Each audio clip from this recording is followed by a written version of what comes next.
The Voynich Manuscript.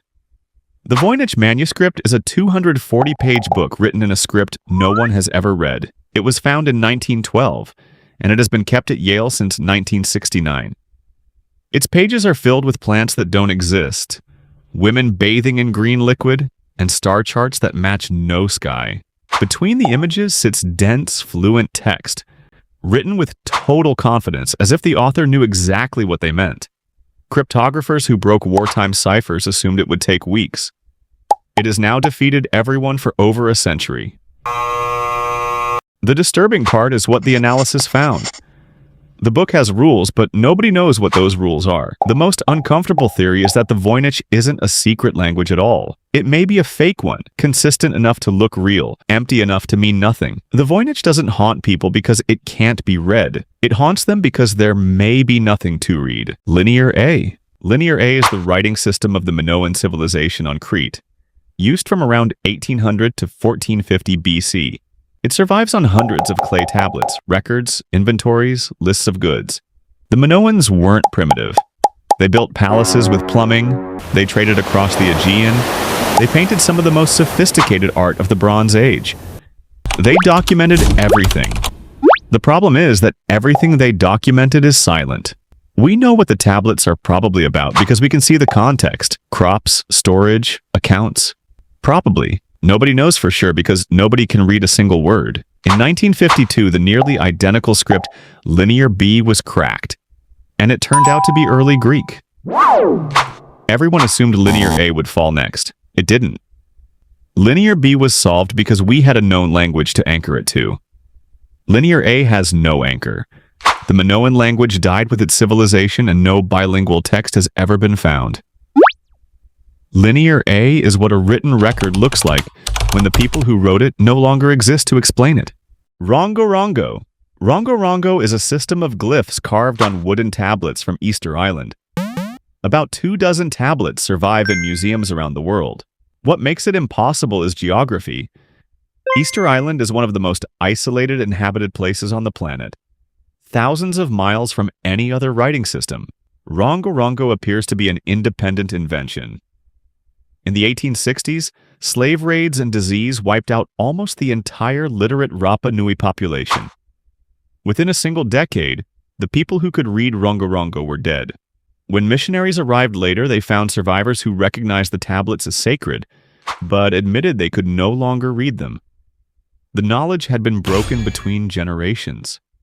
Analysis shows clear repetition, structure, even what looks like a calendar in one tablet. But without descendants who remember, the meaning is gone. Rongorongo isn't a lost language. It's a lost generation. The Indus Script. The Indus Script comes from the Indus Valley Civilization, a Bronze Age empire that stretched across what is now Pakistan and northwest India, larger in area than Egypt and Mesopotamia combined. Planned cities, standardized weights, sewer systems running under every street. By 2500 BC, they were one of the largest civilizations on Earth, and we have their writing, over 4,000 inscriptions. The problem, almost all of them are incredibly short.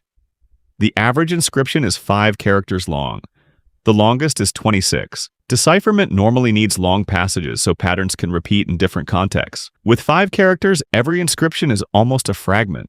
You can count the signs, you can't read them. Some scholars argue it isn't even a full writing system, that the marks are symbols, like brand logos, not language. Others insist there's enough structure for it to be real script. Nobody has proven either side.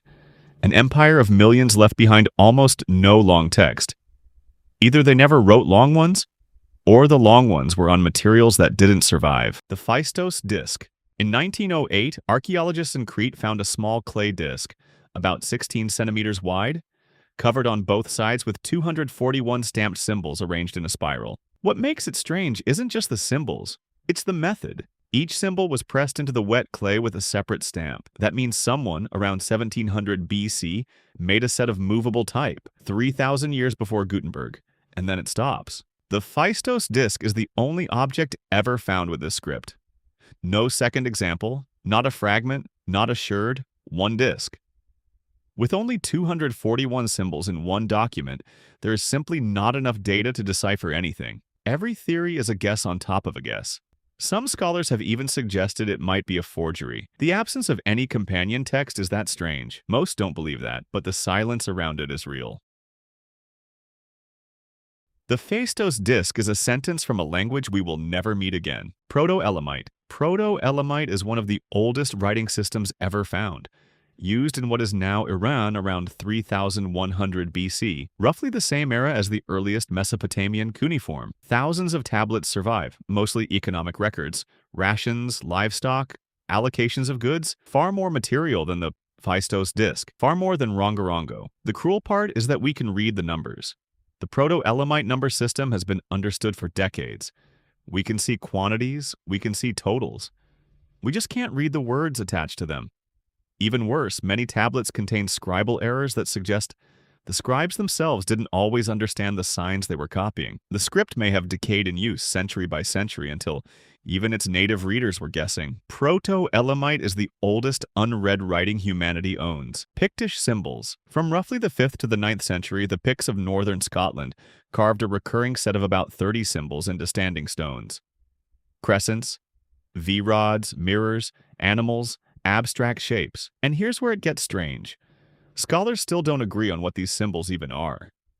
Some argue they're a writing system, encoding names or short messages. Others argue they're heraldic, clan emblems, not language. Recent statistical analysis has hinted that the symbol order is too structured to be purely decorative, too rule-bound to be random badges. But hint isn't proof. We know the Picts spoke a language. We know they had kings, kingdoms, battles.